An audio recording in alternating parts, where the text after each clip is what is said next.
Hi guys, and welcome back to my channel. Thank you so much for tuning in. I really appreciate it. Thank you for subscribing, liking, commenting, sharing with your loved ones. I really do appreciate it. If you are not subscribed yet, please do so, and also press the notification button so that you can be alerted when I do upload a video. Please comment, like, and share this video as well. This video has been long overdue, and this is my property journey part 1. If you've been my follower for the past at least 3 to 4 years, this video will make so much sense. But if you're not, it's okay. Stay tuned in and you will also understand where I come from in terms of property.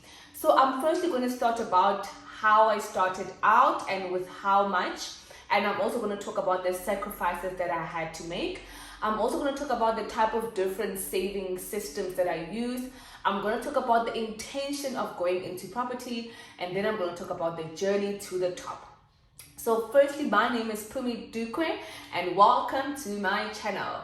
So today I'll start with, like I said, how much I started with. But I wanted to go back to when I started working. So I've always been working, right? But not always in terms of earning a set amount of salary or whatever. Like I've been doing gigs and I would do speaking. I used to do CVs for people, but I also started working at a very young age. I'm not sure if it's a very young age, but I started working when I was, when you start varsity, 19, yeah, when I was 19 years old. I wouldn't say 18, but yeah, 19. That was my first job, and I was actually working at the institution that I was studying at. So holiday jobs, I would always work, and also peak time during student recruitment times. And I would also work during, during holidays, like December holidays. So ever since I left home for varsity, I've never been home for like 2 weeks, like ever since then. And I remember when my mom dropped me off where I was staying, I literally told her that I'll never ever come back home again as somebody who lives here. I'll just come as a visitor. And she just looked at me like, okay, we'll see how it goes, you know. But I've literally kept to that. Ever since that time, I've never ever went home for more than 2 weeks. I've always been home for like a week, if not 3 days. I go back there like as a visitor and no longer as a citizen, right? So what happened is my mom has always been working, right? She's always been at work, trying to give us the best life, me and my brother and all that. So she always had the finances to take her to the best school, to do the best things that parents would love to do, but she was not always there. You know, so most of the time it was my aunts and my uncles who were there, but my parents have always been away working, right? And so whenever she was home, I would see I would have a different experience to life. Like from the time I wake up to what I eat, how I'm served, to how my hair is done, how I'm prepared for school. So I would see that it's not that she didn't want to do those things, not that she didn't want to drop me off at school or whatever, but it's because she had to always go and work, right? So I realized that the reason why she had to work was because she needed a passive income. She needed income for her to be able to provide. But now her income was not passive because she's so good at what she does. Her employer rather, always took her to different provinces. So she was in Northwest, Limpopo, wherever you name it, Western Cape. She's always like literally traveling the country because she was never ever at home set because she was so good at what she does. So I remember they called her the firefighter of the company. Like wherever there's a fire, like they would send her there, like, hey, go there, fine. And that's good. That's good for her her resume. That's good for her own work ethic and I'd like to think that she loves her job because my mom is always at work. But there were also moments where I felt like I wanted her to be there. And as much as I could talk to her over the phone, as much as when it's my birthday, she would send money to my aunt, my now late aunt, Mamkhol Oma, you know, and then Mamkhol Oma would buy us or me and my brother would buy us cake. Like it would be a nice birthday, but she was not there. Like she was not there physically, you understand? So now, growing up and obviously now that I am the person that I am, personal development, neuroscience, therapy, trauma and all those things, I realized that I wanted that. You know, I wanted her.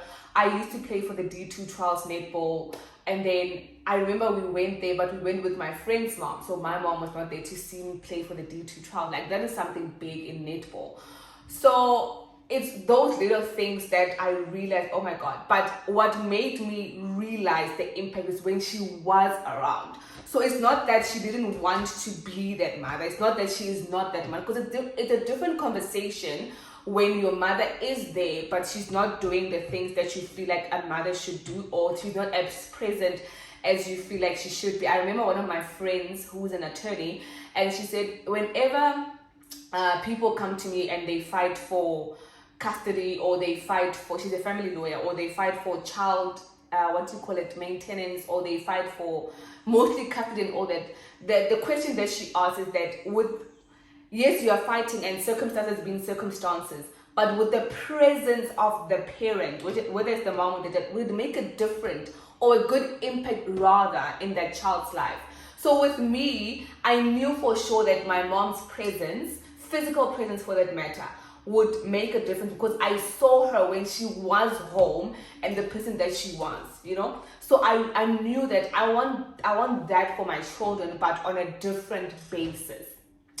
So now, me realizing that, okay, so she's working because to get an income so she can provide this life for me and my brother. We've always gone to multiracial school. Like, we had everything. Like, we wore, at that time, for a child to wear Edgar's and whatnot, Woolies and Trueworths, so that we had a fairly good upbringing, but our parents were not there physically. You understand what I'm saying? So now I realized that, okay, so if I want this for my children, what will I then need to do? So I realized that I need a passive income, which means I need to have an income that does not require me to be at the place physically in order for me to provide for my kids. Yes, going for my dreams and being a speaker, I know that's going to require me to travel and not be there for my child. But it shouldn't be because I don't have a choice. It should be because even being able to travel with my children to go to speaking gigs, or whatever type of job I will have there. So now I said, okay, the best thing to do is property. And I don't know, there are millions and trillions of passive income, especially now, that you can have. But at that time, property made good sense, which still makes good sense to me now. And then I don't remember how I got this book. But 90% of the books I read are not recommended by people. I actually don't read book recommendations by people, and not out of ego or naivety or anything, but it's just simply because I believe that books are spiritual, and I believe that God knows which books I need to read at a particular point in time of my life. So when I was 19, literally the first book I read was besides the library, because I used to go to the library and I spend like the whole Saturday there.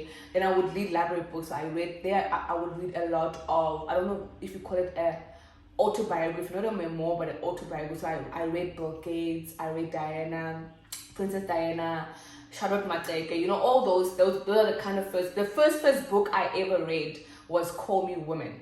So that's one of the books that I first read. But in terms of personal development and financial development and all that, the first book that I read was Think and Grow Rich, Poor Dad, Rich Dad by Robert Kiyosaki.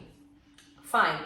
So I started reading that book, and I knew for sure that I want to, I don't know, whoever, obviously the author of the book is Robert Kiyosaki, but the editorial and the storyteller, they did a fantastic job in selling the idea of owning property, because that's what a book is, guys. Any book that you are reading is a sales idea. It's an idea. They're trying to sell you something in the book, whether it's personal development, whether it's eating, whether it's diet, whether it's just a product that is packaged into a book. So they did a good job in doing that, and from that time I knew for sure that I wanted to go into property. Now, I lived for a time with my aunt, right? And my other cousin also lived with their aunt while we were doing varsity, because I remember my mom said, because I went to a private college, so she was like, I can't afford both cash, so you have to choose. But I'm like, okay, no, I'll go to a private college, it's fine, and then I'll just live with my aunt. So in living with my aunt, literally, I think if not 4 houses away or 3 houses away, 1, 2, 3, 4. Yeah, 1, 2, 3, 4, 5. Okay, 1, 2, 3, 4. one, two, three, yeah, third floor house, I don't know. It was a beautiful white house. So the suburb that we live in was one of the good established suburbs. And then it was like very big yards, big houses and all that. So there was a couple that lived there. They were both doctors apparently. And then they moved out. So what they did, they turned their house into a student accommodation. It was beautiful. And then I went there as a secret shopper, obviously, to pretend as if I was a student, but to pretend as if I'm looking for accommodation. I just wanted to see, like, how are people living in a place like this? One of my friends at that time was also living in a commune, but it was in, what do you call this place? Because we were in Auckland Park at that time. It was West Dean. Yeah, she was living in West Dean. So I've been there. I saw that, but I wanted to understand in this particular suburb that how do you turn a house into a student accommodation? I went there and I went in and I was like, what? It's not even a lot of refurbishments or renovations. All they did was extend the garage, make it into a room, extend outside rooms and making them into like showers going into the house. The lounge is still the same, the kitchen is still the same. And ever since that time, it has never left my mind that is the business I'm going to go into. That is literally what I'm going to do when I start working. At that time, I'm studying, remember. And remember, I told my mom that I'm no longer coming back. So for me to have the courage to say I'm no longer coming back, now I have to prove my point and not actually come back as a citizen of Kutso and Carltonville, but as a visitor. And this was just a promise I made to myself, and that's what I believe of development, guys. I am a firm believer that you cannot die in a place where you are born. That is not a symbol of growth, or at least the same postal code, you know. And I firmly believe that to show that there's development, you have to move out of your hometown. You have to move out of your home city. You have to move out from your parents in order for you to really be independent. I am a firm believer of that. Fine. So I had to keep that in me. So I came to Joburg, and at varsity, like I was like a VP, vice president. I was the student council. I was the student board member, like the only board member actually at that time of student representatives. So I literally just did so many things. I was working part-time. I remember one of my first employers who I was earning 2K at that time. That was a lot of money. And that was A Game Consulting. And the biggest, I remember now, I'm actually so good. I actually should write that guy a letter. I still have him on LinkedIn. And I just thank him that I was literally his right-hand lady. Like I would go with him to conferences. I would go with him when he's consulting big clients. I would literally go with him. I remember the biggest client he had at that time was the red company. Oh my goodness. 3M. And we at the 3M offices, I was looking at how corporate works and all that. I was literally like in December. That time is like November, December. Obviously, like when you're in varsity, your exams in like beginning of November. So that time I would never go home. I remember I would never go home. And I remember my uncle asking me like, when are you coming home? Can't your schools, don't they close? I'm like, I'm not coming back here as a citizen again. I will come back as a visitor and that's it. And because one of my friends from high school, Oratile, had already taught me how to save drastically. Like, you know, my parents taught me how to save, but Oratile's parents and her lifestyle, they literally she knew how to save. I don't want to talk about other things. I'm actually not comfortable. I'm not sure if she would be comfortable me mentioning how they drastically saved, but she taught me like saving on another level. So at that time, I'm saving like literally 100 rand. It's not even, I wasn't saving like a 1K a month or 1,000 rand a month. No, just a mere 100 rand into a savings account, and that was fine. And that's my varsity life. I've always been working during holidays. I was earning about my 1.8, 2K, 1.5. Those are the kind of amounts that I was earning. And I was also doing speaking gigs at that time. I was already in Toastmasters. I joined Toastmasters while I was still a student. So I was already in Toastmasters. I was already speaking, doing speaking gigs here and there, earning 500 for a speaking gig, 700 for a speaking gig, 1.5 for a speaking gig. But I was always saving like 1,000 rand. Fine. And then my first job, I got my first paying job. I think I was earning 5,000 rand at that time, and I was saving 3,000 rand, living on 3,000 rand. So I'm still living with my aunt. I haven't moved out. And then I'm paying my aunt rent. I'm contributing to groceries. I was using Rea Vaya at the time. It was very inexpensive. And I was working for actually the institution that I studied at. And then what did I do? I I was traveling with Rea Vaya, and then I wasn't like a bougie girl. Like I wasn't a jewelry girl. My hair was always like just braids and whatever. So I was living a very low, inexpensive. I didn't have a car at that time. Fine. And I was still saving, but now I was saving more. I was saving like 3K every month, 2K every month. Fast forward to 2017, that's when I got my actual job. And my first salary, like my first paycheck, was 17,000 Rand. And I remember, for me, I had not graduated. I literally graduated while I was in my first job. Because when I got a job, I had an option for 3 companies. So I took this one, obviously because of the money, it was way more. It was literally almost the same thing, but like the money was just more. Fine, earning 17K, I don't have black tax, number one. So I don't support my mom, my dad, or my brother. And my parents, that's just their rule. Because with my grandparents as well, that's their rule in their family. Like, we don't support the next person. I don't know. It's just how we grew up. It's just how things are. It's just how it turned out to be. So I had all that money was mine. And I thought, okay, you know what? It's time for me to move out now. So I started saving for that, for the move. When I moved, it was literally like, I one day want to go to that guy, the tenant, the landlord, and I want to ask him to take a picture of that room, like if he allows me, because I don't have a picture that can show you the whole thing. And obviously I've lost my phones in the years and whatever, but when I do get a picture or what, I'll just share it with you guys. It was so small. It was a room, and my bed, this table and this chair was still there, and then a fridge, a 4-plate stove, a cupboard, and a wardrobe, and a bed. That was it. And then I used to share what do you call it? The shower with 3 other tenants. So it was like 4 rooms in one floor. And then we used to share the toilet and the shower. Every floor had its own shower and toilet. Fine, that was number 1. And then number 2, I used to park my car literally like this. Like my car had to stay in a position like this for it to be parked, because the hallway was so small and most of the people, they didn't have cars. But even the space for the car parking was not a lot. So more people started getting cars. So now we didn't have enough space. So it was like the cars were parked like this close, literally. You had to literally just close your mirror. At that time, I have a car now. You have to close your mirror. You have to literally close or whatever, side mirror, yeah. So I'm earning 17K. I'm saving 11,000 Rand a month at that time. My rent at that time was 1,400 Rand. Well, I'm earning 17,000 Rand. Remember, I'll always go back to I don't have black tax.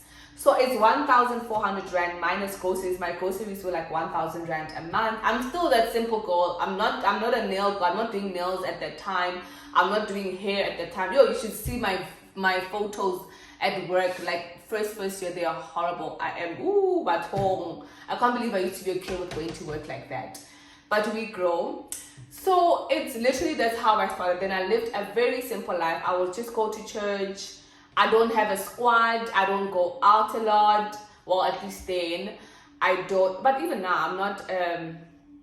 I wouldn't say outgoing, but I have dreams, and I cannot afford to just go out anytime, impromptu. So yeah, at that time I'm still doing Toastmasters. I'm speaking and doing all that, and that's the place I was living in. The place I was living in at that time, it was not as nice. I didn't enjoy it. But it was quiet. But it started becoming rowdy when other people moved in, their friends. Like, when I lived there, told me, now you can move in. When it started being like that, it started being rowdy, and that's how I moved to my current apartment, which is like triple the amount of where I was staying there. And then I was saving 11K. I've never stopped saving 11,000 Rand. The amount went down to 6K when I started buying a car, because obviously when you have a car, you have insurance, and you have maintenance, like petrol, your expenses just triple down. But I still saved, and I had a money market account. I had what type of account is it? I think it's a contract save, and then I had a TFA, tax free, and then I had 4 savings accounts, and I think it was an emergency one where you could just go anytime. So and I also have an investment account with Liberty. So what I did with that 11,000 at the time, when you count all the money, because my income grew actually, and I wanted to share with you how my income. So this is my pay slip at the time for December 2019, and I just want to read out the amount I was earning at that time, and that was 34,786.33 rand. And this is what's this, net, right? And then this is October 2019 as well. I'm just trying to give you a figure of how much I was earning. I really don't want to sell you guys dream. This was 31,676.721. So I'm still a commission earner. And then this is October 2017. So this is a year later. I was actually supposed to tell you guys the other way around. This is a year later. I was earning 30,395.03. And then this is 2018. So I kept all my slips. 26,910 rand point 45. And then I just want to show you guys a bag of my slips. Like literally in here. It's literally all my slips. Before they went online with sending this, I always kept them. Right?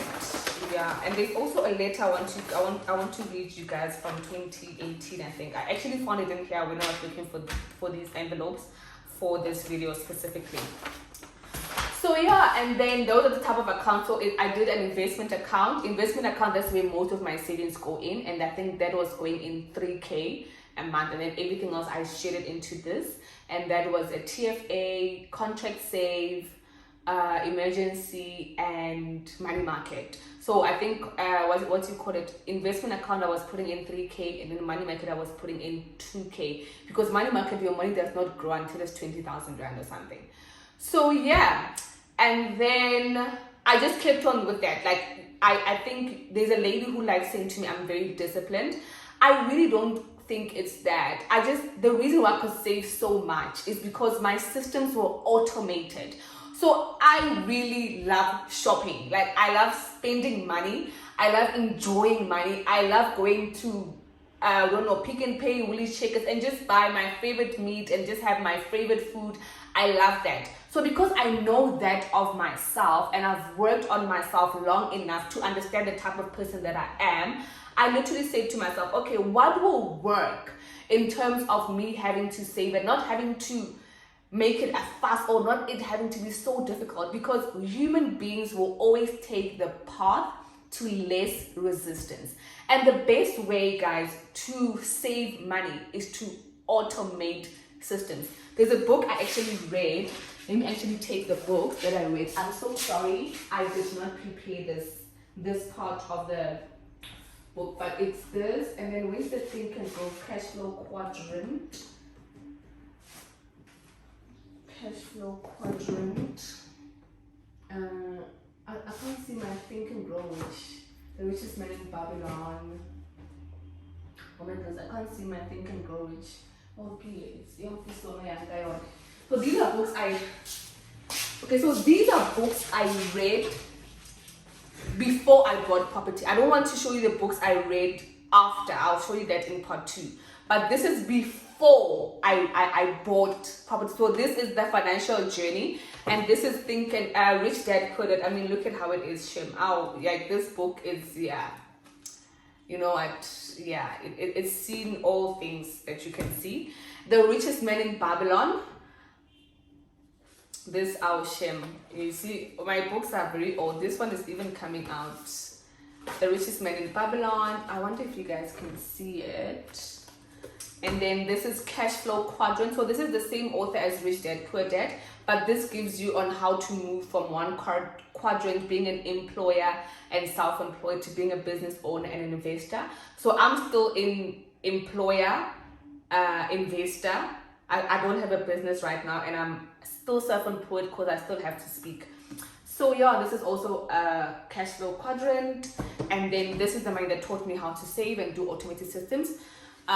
This is books I read before I bought the property, and it's very important because the books I read before I bought property, as you can see, they are all American text, right? So if you go inside the money examples about American text and dollars and all that, and that makes an entirely different, like that makes a big difference rather, because of how you're going to learn about finances. If I knew then what I knew now, I would always look for a South African context book to start, because you really understand what it takes.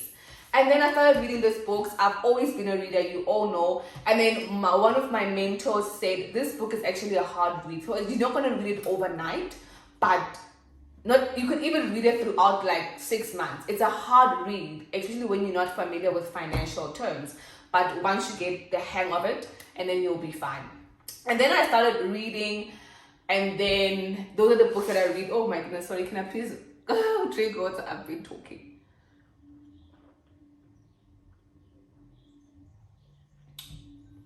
And yeah, I started saving, and then I started going to Property 24. Like, I just would browse around and look at. So one of the things that I always wanted was ready-made properties, and I knew before going into that I don't want something that will require me to do a lot of work in terms of renovations or refurbishments, because I don't have cash flow. So I don't have liquid cash in me. I only have a credit score and my salary.